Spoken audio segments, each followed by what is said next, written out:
ლუის ენრიკეს ტოტალური ფეხბურთი ჯადოსნური ელემენტებით და ხვიჩა კვარაცხელია, რომელიც გუნდის ცალსახა ლიდერია.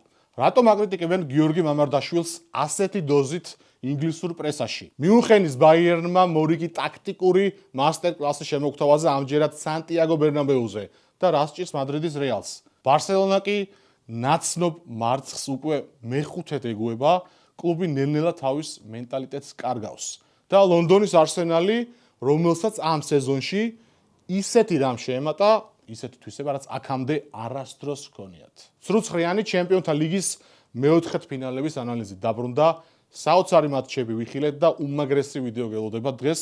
რა თქმა უნდა, გათამაშებაც იქნება, რომელიც იქნება ორმაგი, ტრადიციული ჩვენი საფეხბურთო მაისურები და PlayStation 5, რომელსაც გავათამაშებთ იმ წამსვე, როცა ჩვენი YouTube არხი 50000 გამომწერზე ავა. დაახლოებით 1000 გამომწერი გვაკლია, ასე რომ თქვენი იმედი გვაქვს ბოლომდე უყურეთ დღევანდელ ვიდეოს, მაგარი გათამაშება გელოდებათ ბოლოსკენ. ეხლა კი გადავედით ძალიან მაგარ დეტალურ ანალიზზე. დავიწყოთ ეგრევე ცხელი თემით, ხვიჩა კვარაცხელიამ პარი სენ-ჟერმენის რეკორდი შემოგთავაზა ჩემპიონთა ლიგაზე, პლეი-ოფის სტადიაზე ზედიზედ 4 თამაში გაიტანა და აქამდე არავის გაუკეთებია კლუბის ისტორიაში ეგ. რა ფეხბურთელებმა ითამაშეს ხო გვახსოვს არა?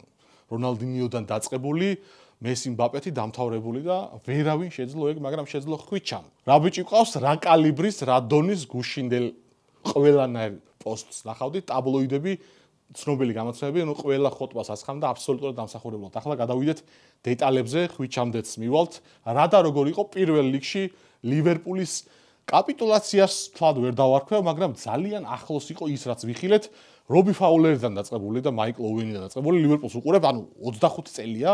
მე პრაქტიკულად ვერ ვიხსენებ, თქვენ თუ გაგახსენებათ ფაქტი, კომენტარებში დამიწერეთ, უეჭველი წავიკითხავ, 5-3-2-ით მოთამაშე ლივერპული მე არ მახსენდება. ყოველთვის გამორჩეული, ესეთი 4-4-2 თამაშობა და 4-3-3 და ნუ ეს იყო ლივერპული რა. სალაჰიროს კამს დატოვეს არ გამკვირვებია, იმიტომ რომ იმ ფლანგიდან ხვიჩა და მენდეში უტევენ, თავარი საფრთხე იქიდან არ ველოდებოდა, ამასთან ნებისმიერი მიხვდებოდა და ეგ ლოგიკაში ჯდებოდა. მაგრამ 5-3-2 ლივერპულისგან წარმოუდგენელი იყო და რა შესთავაზა საპასუხოდ პარი სენ-ჟერმენმა ვიდეოს თავში, იმიტომ ახსენე ტოტალური ფეხბურთი ჯადოსნური ელემენტები. ეს არის რაღაც ახალი, არ ვიცი, რინუს მიხელსმა დაიწყო, კრუიფმა განავრცვა, შემდეგ გვარდიოლამ ახალ საფეხბურთზე აიყვანა და ენრიკეც მაგ სკოლის მიმდევარია და წარჩინებული მოსწავლე, ასე რომ ვთქვათ. პარი სენ-ჟერმენმა ითამაშა რაღაც ახალი, რაც ამ სეზონში აქამდე ჯერ არავის უნახავს. მესამე წუთზე ნახეთ პირველი დეტალი ტაქტიკური თუ რა ელოდა ლივერპულს ამ შეხვედრაში, თავის აი მოულოდნელ 5 წელიან დაცვას და აი ამ უკან ჩაწევას ლუის ენრიკე ელოდა ეს ყველაფერი წინასწარ გაუშიფრა, იმიტომ რომ პარი სენ-ჟერმენს ასეთ ფეხბურთი აქამდე არ უთამაშია ჯერ. ეს შემთხვევითი არ არის. ეს არის სწორი დაგეგმვა მთლიანი სამწვრთნელო შტაბის. აჩრაფ ჰაკიმიმ რა გააკეთა? ბევრად თქვენგანმა ალბათ შენიშნეთ, მიხვდით ამ ეპიზოდს. პარი სენ-ჟერმენი იწყებს მარჯვენა ფლანგიდან შეტევას, პასი კეთდება უკან დაცვაში და ხედავთ ჰაკიმი სად დგას. ნელ-ნელა ამ სიტუაციაში თვითონ მოწყდა შეტევას, ყურადღებას უკვე მეტოქი აღარ აქცევს და გაიპარა ცენტრისკენ. თავის პოზიცია დატოვა. პარი სენ-ჟერმენი წამოიღო აქეთ ბურთი მარცხენა ფლანგისკენ, მარკინიოსი, პაჩო, მენდეში და ჰაკიმი როგორ მიიპარება ხედავთ. ხვიჩამ ძალიან ბევრი სრულ-მანევრი შემოგთავაზა ამ შეხვედრაში და ყველას განახებთ. დარწმუნებული ვარ, ბევრი დეტალი გამოგჩა და იმაზე მაგარი თამაში ჰქონდა, ვიდრე ლაივში ემოციებთან ერთად ჩანდა. აქ კვარა იწევს უკან მენდეშისკენ, თითქოს მენდეში მას აძლევს პას, ფრიმპოგეს იქვეა, მარჯვენა ვინგბექი, აწეული, ხვიჩამ ამოიყოლა მარჯვენა ცენტრალური მცველი 3-ში, ანუ კონატე ამ თავისი სრულ-მანევრით და აგერ ვუალა, როგორც ფრანგები იტყვიან, ჰაკიმი მარცხენა ვინგერის პოზიციაზე გადადის, მენდეში პასს უკეთებს და ზონაც არიელია. და იწყება კონტრიერიში პარი სენ-ჟერმენის. ხვიჩა შემდეგ წყდება უკან გარბის ეგრევე თავის პოზიციაზე და რამხელა სივრცეები არის დარჩენილი, ხედავთ. ამ მომენტში დემბელეზე პასი ნახევრად გავიდა და რისვაი ვაგლახით ჩაიშალა ესიერიში პარიზელების, თუმცა მესამე წუთზე უკვე განგაშის ზარები იყო, რაღაც არაორდინალურის თამაშს აპირებდნენ ენრიკეს ბიჭები და ეს ყველაფერი ძალიან მალე დადასტურდა. ეგრევე გადავიდეთ ახლა პირველ გოლზე, დეზირე დუეს გოლი და აქაც იგივე მანევრი გახორციელდა. ოღონდ მე ცოტა უკნიდან დავიწყებ ყველაფერს ტრადიციულად, რომ თლიანი სურათი დაგანახოთ. რამდენიმე წამით ადრე, 10-15 წამით ადრე დაახლოებით კვარაცხელია მორიგ ცრუ მანევრს აკეთებს ნახევარდაცვის ცენტრში ამჯერად შესულია შუაში და აგერ ბატონი ვან დაიკი, მთავარი ბურჯი ლივერპულის, ამოიტყუა ბევრჯერ ამ შეხვედრაში სხვათა შორის ცენტრისკენ ამოწია, თვითონ დარჩა მოედნის შუაში, საერთოდ არ იყო აქ ხვიჩა ამ შეტევაში არ მოიაზრებოდა ადრესატად, რომელსაც პასი უნდა მიიღო. ხვიჩამ თავის საქმე იდეალურად გააკეთა. ვან დაიკი დატოვა ამოწეული, თვითონ დარჩა ცენტრში, მეორე დავალებას ელოდებოდა. PSG-მ შეტევა მარცხნიდან უკვე განაგრძო. აქ ხდება ორსვლიანი მოკლე კედლის გათამაშება და კონატე, ფრიმპონგი, ვან დაიკიც ამოწეულია. კედელი პასი მიდის დუეზე, რომელიც ორთავბრძოლას უგებს კონატეს, ვან დაიკიც უძლურია ვერ ასწრებს დაზღვევაზე გადასვლას, დუე ტრიალდება და გარბის. უკვე შეტევა მიდის საჯარიმომდე, ყველაფერი გახსოვთ ეს და აქ რა ხდება? ხვიჩა ჩავიდა საჯარიმოს ხაზთან არის უკვე ცენტრიდან, შუა წელის ნაწილიდან და მორიგ სრულ მანერს ახორციელებს საჯარიმოში შერბის ოდნავ მარცხენა მიმართულებით, რომ ლივერპულის ცველები, თავარია აქ ვან დაიკი და სხვაებიც გადაიყოლა, დუე ტრიალდება და აქვს სივრცე დასარტყმელად. დააკვირდით, რატო იყო ეს მანევრი? შემთხვევითი არ იყო ეს. მიიღო საჭირო სივრცე დუემ, დარტყმა, გადის გოლი. მამარდაშვილის თემას უკვე ოდნავ მოგვიანებით შევეხები და ცალკე ვრცელი ესეთი ხისტი ნაწილი მექნება.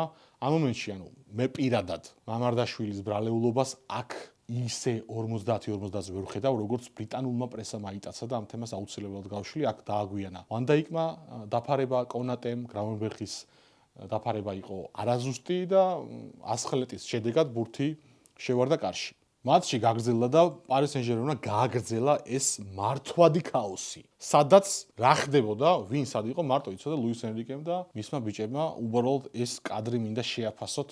ერთ წამით შეხედეთ, შეგიძლიათ დააპაუზოთ, არ ვიცი, დააკვირდით, ვინ სად დგას, წაიკითხეთ გვარები, ყველაფერს ხედავთ. 2-3 ფეხბურთელი არის პარი სენ-ჟერმენის, რომ მეკარი არ ეთვლება, კარში უნდა იყოს, რომელიც თავის პოზიციაზეა. სხვები სად დგანან? ეგეთ რამე თუ გინახავთ, მე მსგავსი არაფერი არ ვინახავს, ეს იყო აბსოლუტ სინემა, ეს მიმირო არის სკორსეზეს. სასწაულია უბრალოდ. აქ ლივერპულმა კი არა, ვინ უნდა მიხვდეს, საერთოდ ვინ სად უნდა აიყვანოს, რატო დგას ეს აქეთ, ის იქეთ. საოცრება იყო და აქ იმ მომენტში ცოტა სუბიექტურად, მაგრამ მივხვდი, რომ გადაწყვეტილი იყო თამაშის ბედი. აი ამას ეს დაცვა ლივერპულის 5 იყოს და 6 თუ გინდა ვერ გაუკოლდებოდა.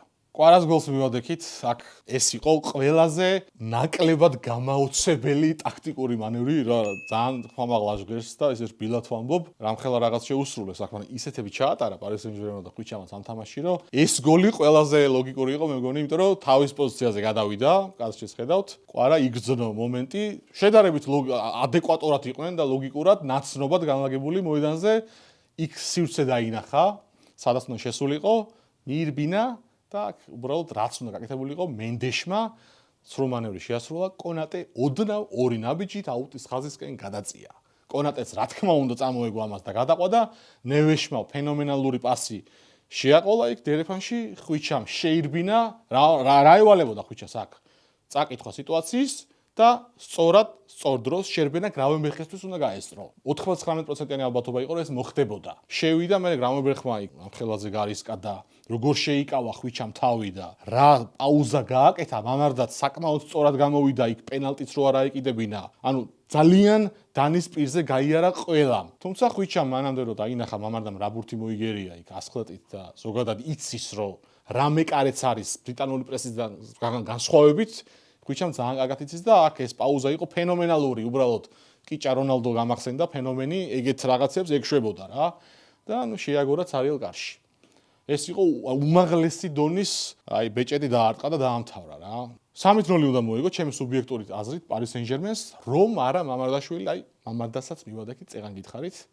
ეხლა ცოტა პირდაპირი და ისეთი უხეში და სუბიექტური ქართველი ვიქნები და შეგიძლიათ გამაკრიტიკოთ თუ არ მოგეწოდება და შევაფასო უნდა მამარდაშვილის თამაში, ბრიტანული პრესის გამოხმაურება და სტივენ ჯერარდის ძალიან გამაღიზიანებელი კომენტარი. გიორგი მამარდაშვილმა რამდენიმე საკმაოდ რთული ბურთი მოიგერია და მოდი პირველი ამას განახებთ. დეზირე დუემ 1-1-ზე გააფუჭა და აქ ვიღაცას შესაძლოა ეგონა რომ ცუდად დაარტყა და დუეს ქონია ეგეთი გაფუჭებული მომენტები, მაგრამ საკმაოდ ჭკვიანურად იმოქმედა დუემ და თავიდან დავიწყოთ. ეს შეტევაც იყო ტრადიციული, ეს მართვადი ჯადოსნური ქაოსი და ისე ვან დაიკი ამოეტყუა ხვიჩამ, იქეთ დუე ყავს მიწებებული კონატე, რა თქმა უნდა სიცხეში დაჯაბნა, გადაგდებული პასი, ანუ ეს ბევრჯერ ვნახეთ ამ თამაში. 1-1-ზე თითქმის არ იყო, მაგრამ დასარტყმელ პოზიციაზე გადის დუე დაცვა სრულიად ჩამოიშალა გომეს საერთოდ რა უნდა და ვინ იყო სათამაშო და არ იცოდა გუშინ და მამარდა ანუ ესეთ ამხელა მეკარეებს ზოგადად კურტუაც მახსენდება ობლაკი სხვები რა სწორად დაურტყა ფეხებს შორის უზრენდა ბურთზე ესე როცა გამოდის მეკარე და მის ზურგს უკან დიდი სივრცეა ანუ კარამდე რა სწორად ფეხი რო გაეშალა უფრო მეტი შანსი იყო რომ აიღო კუთხეში დარტყმული როგორც ემილიანომ აიღო ფინალში და ნოიერმა რეებიც აკეთა და ასე შემდეგ რეალთან და ფეხებს შორის სწორად მამარდაშვილი ანუ ძალიან მაგარი სეივი შემოგთავაზ ასე ვთქვათ ითამაშა ძალიან სწორად ისევე როგორც ბევრ სიტუაციაში გუნდი რომელიც ნახევა საყდენი ზონიდან მოყოლებული ვინგბექი გინდა უკანამცველები საერთოდ სობოსლაი მაკალისტერი გრავენბერხი რასაკეთებდნენ ამ თამაში 5 ცველის პლუს 3 ცენტრალური ნახევარმცველი წინ ვიცი და ეკეტიკა იყო და ისინი უკან შედიოდნენ რომელიმე რაიმე ისე დამაჯერებელი დაცვაში თამაში რამე გააკეთა საერთოდ უმაღლესი შეფასება დაიმსახურა ყველა გამოკითხვაზე ანუ ყველა გვერდზე მამარდაშვილმა გუნდში რომელსაც 2 გოლი გაუშვა მეკარემ და ბრიტანული პრესა კელეჰეს მისტერიან მესამე მეკარე არ უნდა გაგვეშვა ის ირლანდიელი და მამარდა დაბალი ღობე ნახეთ ანუ ჩავიდა ქართველი ვიღაცა ვალენსია მომაკვდავი ვალენსიადან და ეს ჯიგრები კონატეს ვანდაიქს სოვოსლაის გრაუნბერგს სალახის საერთოდ ამ სეზონში რა უნდა სადარი ვინ არის ვერ უბედავენ რა წაგიკითხავთ ახლა სტივენ ჯერარდის შეფასებას გუშინელ თამაშთან დაკავშირებით ძალიან მიყვარს ჯერარდი ძალიან ბავშვობიდან მოყოლებული უბრალოდ ცოტა ეხა შენ რო გეხებიან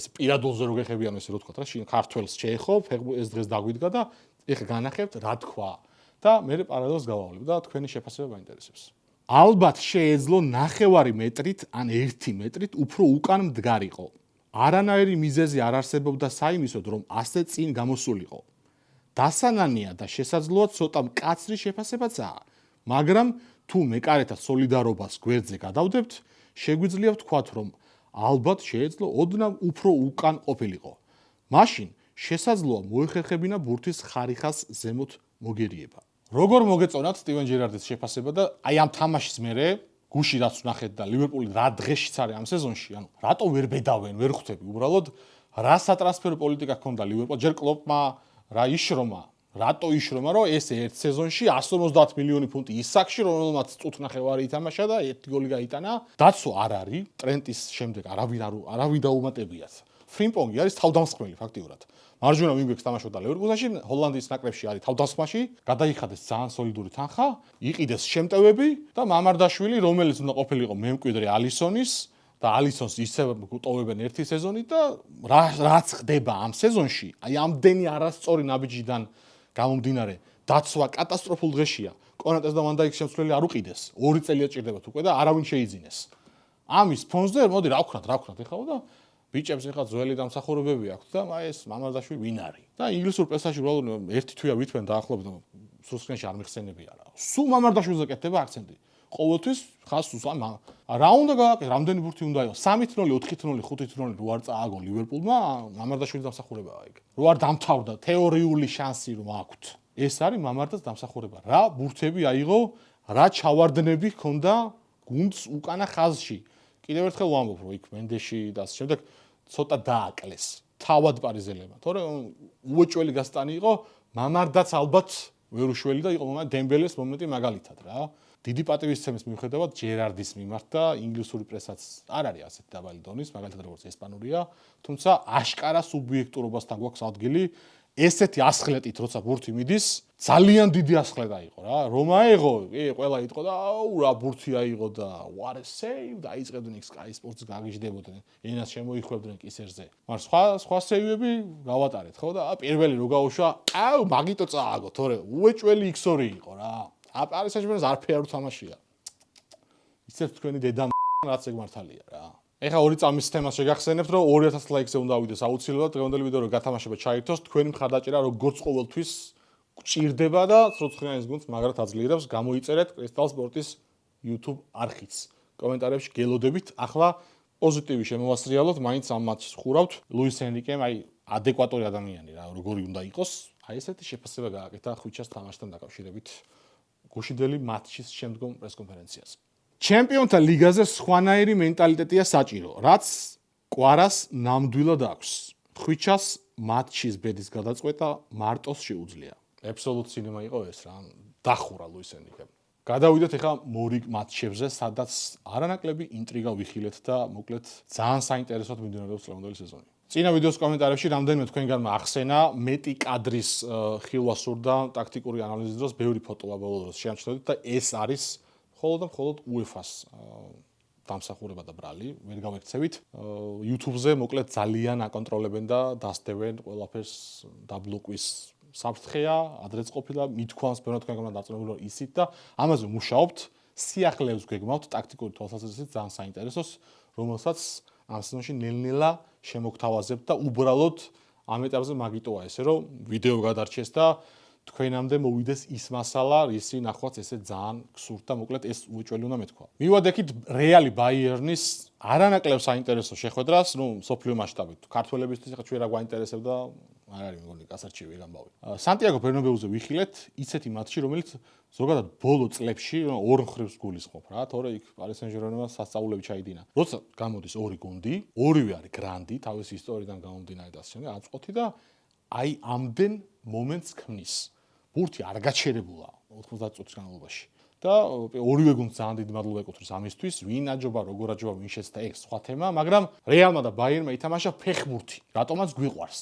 ამიტომ ორივეს ძალიან დიდი მადლობა პირადად ჩემგან. ტაქტიკას რაც შეეხება, ძალიან სწორად ელოდა არბელოა საფრთხეებს და რა გეგმა ჰქონდა გამოჩნდა, მაგრამ სისრულეში როგორ მოიყვანა, ეგ ცალკე თემაა. და აი პირველ კადრს ხედავთ, ბაიერნი ტოვებს მოედნის ცენტრში შეგნებულად ძალიან დიდ სივრცეს, იმიტომ რომ შეტევაში უამრავი რესურსი ესაჭიროება. აქ ხედავთ მბაპე, ვინისიუსი და ვალვერდე სად დგანან და რატომ დგანან ასე წინ და ასე გადაწელილად, იმიტომ რომ ის სივრცეები აითვის რომ სამი ყველა სწრაფი ფეხბურთელი არის რეალის, რომელიც არანორმალური სიჩქარით გარბის სივრცეში და ისეც. და ურთულეს დასაჭერია სამივე, ეს ყველაფერი სიტისთან ვნახეთ, რა სწრაფებზე ითამაშეს. მაგრამ ბაიერნის სიტი არ არის და ეგ ყველაფერი ვიცით. ბაიერნი რასაც თამაშობს და რეალი ასე რატო დახვდა 7+1 წინა ვიდეო რამდენიმე თვის წინ იდო, უეჭველი ნახეთ, თუ არ გინახავთ, შეგიძლიათ ეხა დააპაუზოთ, ის ნაწილი ნახოთ 7+1 და შემდეგ გააგრძელოთ ამის ყურება რა. აუცილებლად სანახავი არის ეგ, რატომ თამაშობს კომპანიის გუნდი ამას ამ სეზონში და რა რისკებია და რა შედეგის მომტანი ეს ყველაფერი. ეხა გადავიდეთ შემდეგ კადრი ბაიერნი build-up-იო რაც ამბობენ, ბრიტანული ტერმინა, როგორ ამოდის. ყველაფერი იწყება მეკარისგან, როცა ნოიერი ყავს, გინდა არ გინდა, წინ ესე ამოსცხო და დაარტყა იქ მაღალ ფორვარდზე, ამას არავი არასდროს იზამს, ის გუნდი რომელსაც ნოიერის ნაირი გოუთი უდგას კარში. როგორ ამოდიან რა? აქ უპამეკანო არის ნაცოცხალი ნაღმი გუნდის და წინა სეზონებში, როცა კომპანია არ იყო, ბევრი სისულელე გაუკეთებია, ახლაც თავარი შანსი იყო რეალის, მაგრამ მონაცემები აქვს ამ კაც ფიზიკური რა. ძალიან სწრაფია და მაღალია. ბურთის ამოტანის მომენტში კეინი, გნაბრი, კიმიხი, სად ჩადიან და ვინ სად დგას დააკვირდით უბრალოდ. უპამეკანო მარჯვენა მცველი არის გადასული. სტანისიჩი მარჯვენა მცველი ადის თავდასხმაში, გარემარვის პოზიციაზე. და ორი ფორვარდი, 9 და 11 ნომერი გნაბრი და კეინი ჩამოდიან საყრდენ ზონაში ცენტრალურ მცველებთან და კიმიხთან ერთად ამოაქვს ბურთი. ნოიერის პირველი პასის შემდეგ. ვინ სად დგას უბრალოდ შეხედეთ რა. და შემდეგ ადიან ცენტრში ისევ აქ უკვე კაი გამთამაშებელები და ჩავი ინიესტასავი და კროსი მოდრიჩი ვიდი დგანან და თავდასხმაში არავინ არ არის იქ. ცხრიანი ზონას რატო ტოვებენ და რამდენი ხნით ტოვებენ, სწორედ მაგიტო უნდა ნახოთ 7+1-ის ვიდეო უეჭველით რო ცხრიანის. ძალიან რთულია ესეთ, პარის სენ-ჟერმენთან პარალელები რატოა რა და წინა ვიდეოშიც იყო და კიდე გაგრძელდება, იმიტომ რომ დიდი შანსია ეს ორი გუნდი ერთმანეთს ნახევარფინალში გადაიყაროს და რაღაცა წყალბადის ბომბი ვიხილოთ შეიძლება ლიგის ნახევარფინალში რა. ტვინი ამიფეთქდება ალბათ ეს ორი გუნდი ერთმანეთს თუ გადაეყარა. თან ორ მატჩს ვიხილავთ. პოზიციების ცვლა, როლების ცვლა, გამუდმებული მოძრაობა, ვინ სად არის? ფორვარდი საყრდენ ზონაშია, საყრდენი თავდასხმაშია, მარცხენა მცველი მარჯვნივ გადადის, ცხრიანზე შედის. არ ჩერდებიან და არის ურთულესი დასაჭერი, გასაანალიზებელი და გასამკლავებელი პირველ რიგში. აი ეს გაუჭირდა რეალს თავდაცვით ასპექტებში ძალიან დიდი პრობლემები აქვს ამ სეზონში. იქ იყო ბარსასთან წაკება, ატლეტიკოსთან 5-2, მალიორკა უსასუნა, ბევრი მარცხი დაუგროვდა და არასასურველ ფორმაშია ბევრი ფეხბურთელი გუნდში რა და იქ მბაპეს და ვინისიუსის და ვალვერდეს ეს დამსჯელი თვისებები, არ ყოფნის ასეთ დონეზე. ამდენად პიკში გასულ ბაიერნთან. რო ვალაიქებ დღევანდელ ვიდეოს ეგ არ გვავიწყდება 2000 ლაიქზე ავდივართ უეჭველი და კრისტალ სპორტის YouTube არხი გამოიწერეთ. შემდეგი არის კონტრპრესინგი ბაიერნის შესრულებით რეალი ამას კარგად დაუხვდა სხვათა შორის აქ თანაბარი ჯახი ვიხილეთ მაინც რადგან ბაიერნმა 2-1 მოიგო კაი აჯობა მაგრამ რეალიც საკმაოდ საინტერესოდ დახვდა ამაზე განახებთ ბაიერნის ანუ იარაღი ხო ესა ბურთის ამოტანა კეინი და მილიონი გოლი გააქვთ მაგრამ რატომ იწევს ეს გუნდი ამდენად წინ და ამ ხელას ზონას რატო ტოვებს რა ბურთის დაბრუნებას ახერხებენ წამის მეათასედებში და მეტოქეს არ აძლევენ იმის საშუალებას რომ ფუფუნება თუ აქვს კონჩეტებაზე მაგრა ითამაშოს ეს ვერ განახორციელოს 8-9 ფეხბურთელი ადის ბაიერნის მეტოქის საჯარიმო სიახლოვეს წარმოუდგენელი რიცხვი არის თანამედროვე ფეხბურთისთვისაც კი და ეს მარტივი კადრი აქვს ბურთი დაკარგა ერთ-ერთი გიგით შეტევაში ბაიერნმა რუდიგერს მიუვიდა ეს ჩაჭრილი ბურთი და ცდილობდა რომ ამოეტანა რა ვინიზიან მბაპეზე მაგრამ ეს ვამპირები შეესწივნენ და ხედავთ რა ხდება უბრალოდ რა რამხელა რისკს წევს ეს არის შეგნებული რისკი რა ის არ არის რომ აი ბარსელონას რა ჭირს რომ მილიონჯერო დაისაჯა და მაინც ერთ და იუეს რო აკეთებენ და სულელი გუნდი არის წელს ახამდეს მივალთ მაგრამ რამდენჯერმე გაძვრა რეალი იმიტომ რომ რეალია იმიტომ რომ სანტიაგო ბერნაბეუა და იმიტომ რომ თაებროვი ფეხბურთელები ყავს და ორი პასით ჩუაში ხედავთ ამხელა სივრცე დატოვებული წეგან ის პირველი ფოტო მაგიდო ახსენე დასაწყისში რეალის სამეულის გაძვრა მბაპე გაძვრა ვალვერდე ვინისიუსი და ეს რისკი უბრალოდ ერთი კაცი გოუთი ნოიერი პასუხი ეგ არის რა უპამეკანო სტრაფია და ძალიან მაგარი მცველია სხვაებიც არიან კიმიხი ასე შემდეგ დევისიც ყავს წამზე ანუ დარბიან ბაიერნის მცველები არ არიან იმდენად ნელი როგორც ინტერის ბარსას და სხვა გუნდების მაგალითად თუმცა კარში ყავთ ტიპი რომელიც არ უშვებს რა 40 წლის არის და გოლს არ უშვებს რომელიც გაუშვა ანუ იმას არ უშვებდა რა მაგრამ რაღაცა ფიზიკის კანონა გაუტანეს ლელო დაუდეს და იგერია ბაპეს რა ბურთი აუღო რა სეივები ქონდა ორივე სამივე გოლების მომენტში უბრალოდ წეგან მაგხსენე თავდაცვითი პოტენციალი და ასპექტები რეალის ამ სეზონში დაბალ ნიშნულზე იმიტომ რომ ძალიან მარტივად დააკვირდით კადრებს ორივე გოლი რომელიც ბაიერნმა გაიტანა პირველი ხედავთ ფეხბურთელების გადაჯგუფება თავდაცვით მომენტში ეს ეხლა რასაც ხედავთ რა ეს არ უნდა ხდებოდეს ასეთ დონეზე რეალი ხარ ბარსა ხარ ბაიერნი ხარ მილანი სულ ერთი ვინც ხარ უნდა იყო სიტი ეს არ უნდა ხდებოდეს რა და მეორე მომენტი ოლისემ რო ყველა წაიყვანა სად წაიყვანა ანუ ქუჩაში ხوار გაასეირან ესეც იქეთ კეინი არის ვინ არის კეინია ხო ვიღაცა ხო არ არის სტანისიჩი კეინია ამხელა სივრცეა ეს დაუჯერებელია უბრალოდ ამ დონის თამაში ესეთ ბაიერნთან ესე სივრცეებით შევოდეს გაგიტანენ და წააგებ უეჭველი რა და ანუ ოლისეზე გაინტერესებდათ ბევრმა დაწერა და განახებთ ამ კაცს პენალტი იყო ბოლოში უეჭველი პენალტი იყო დაამთავრა მსაჯმა რატომ დაამთავრა არ შევყევი ამ თემას იმდენი ტაქტიკური ნიუანსი იყო რომ ეხა რატო არ დადოდა მსაჯი და და რეალი და არ დავიწყებ პენალტი იყო ბოლო წუთი იყო ხედავთ კადრსაც უეჭველი პენალტი იყო არ დანიშნა დაამთავრა რა თქვენთვის მომენტია ეკამათი ამის თავი არ მაქვს ბარსელონაზე გადავალ რატომ წააგო მსაჯი არ შევყვები უბრალოდ ბარსაზე საკმაოდ ისეთი მოკლე კონკრეტული და უხეში მონოლოგი მექნება დანარჩენი თქვენთან შეაფასეთ მივადაქით ბარსელონა ატლეტიკოს გეგმავდი ფიქრობდი რომ აი ტაქტიკურად რაღაცა მონიშნული მქონდა წინა მატჩების ნანახი მქონდა ძალიან ისეთი შრომა ასე შემდეგ ყველაფერი მზად ვიყავი მაგრამ რაც ვიხილეთ იყო აი დეგრადირებული გუნდი მესის შემდეგ ზოგადად ბარსელონას რაც ჭირს სუარეს როგორც მოიქცნენ როგორც გააგდეს მერე გააგდეს მესი ერთ წელიწადში და აი ვინც ეს გააკეთა ლაპორტა აირჩიეს მეორე ვადით ესეთ ხალხი არიან ალბათ ესეთ ხალხი არ ვიცი რომ ეხა პირადად მაგრამ შორიდან რაც ჩანს კატალონიელები ეგეთ ტიპები არიან ანუ სეპარატისტი თავის ტყავს არ დახევს ეს კაცი ეს განაგზობს მუშაობას ეს ყალბი დაპირებები ერთი წლით უპირებიან ლევანდოვსკის კონტრაქტის გაგრძელებას ალბათ თუ დაგჭირდა ფორვარდზე ანუ რა ალბათ ჭირდება ბარსელონას თავდაცვამ ფერან ტორესი ყავდა და რაშფორდმა გუშინ რეების გააკეთა და ლევანდოვსკი რამდენი წლის არის ნუ კაი გაატარა ეს ყველამ ამას ჭამენ დაცვაში რაც ხდება იყო გასულ წელს და ბაიერნის ცველი საოცარი სეზონი აქვს უფასოდ თავისუფალი აგენტი იყო ფლიკთან მოგვარებული იყო და კლუბმა არ იმუშავა ამ ტრანსფერზე არ მოიყვანა ძალიან იაფი ტიპი რომელსაც კონტრაქტი დამთავრებული ჰქონდა და არაუხოს გამოუცხადეს ნდობა ლამასი საღზდილია და რავი ახლა არაუხო მერეები ნახეთ იგივე სურათი წითელი ბარათი ამხელა შრომა დაგეგმვა წვალება არაუხომ ორჯერ აირტყა წითელი დიდ მატჩში კუბარსიმ ორჯერ აირტყა ედი გარსიამაც აირტყა ანუ ხუთ შემთხვევად ანუ დაჯდა უკვე რომ მნიშვნელოვან შეხვედრებში ჩემპიონთა ლიგაზე თან 5ჯერ გუნდი თამაშობდა ან თანაბრად, ან მეტოქეს ჯობდა, უგებდა და 5-ვე შემთხვევაში პერსონალურად ერთმა ფეხბურთელმა მატჩი თავის სულელური შესწავლის გამო დაასრულა. ასეთი რამ 4-5 წლიანი მონაკვეთში რომ 5ჯერ ხდება, რაღაცა რო ერთხელ ხდება, დაემთხვა. 2ჯერ რო ხდება, ადამიანი დაფიქრდება, ხო? 2ჯერ, ოპა, დამთხევა ვერ არის. 5ჯერ ეგეთი რამე რო ხდება და მე გამოდიხარ და პენალტი იყო იქ ხელი რა პენალტზე აპელირებთ, ანუ რა ხო არ გადაობთ, ანუ 5ჯერ, ეგ ანუ არ არის გუნდში სიტუაცია მენტალურად სტაბილური რა. ფერან ტორესო პერსონალურ ფსიქოლოგი დაიქირავა შარშან. ბურთებს რო ვერიდან და ცარელკარში. არაუხო წასული იყო სადღაც, არ ვიცი, წელს 2 თვით გაუშვეს, ფსიქოლოგიური კურსები გაიარა იმ წითელი ბარათის მერე ჩელსისთან. ანუ რაზე საუბრობთ, ხო, ფილმია კი არ არის, რომელიღაცა პერსონაჟი რო დაშორდება ცოლ-სანქმარს და ფსიქოლოგთან რო დადის. ფეხბურთია, ანუ და უდიდეს კლუბზე გვაქვს ერთ-ერთ უდიდეს კლუბზე საუბარი და ეგეთ რაღაცები ჭირთან, რა.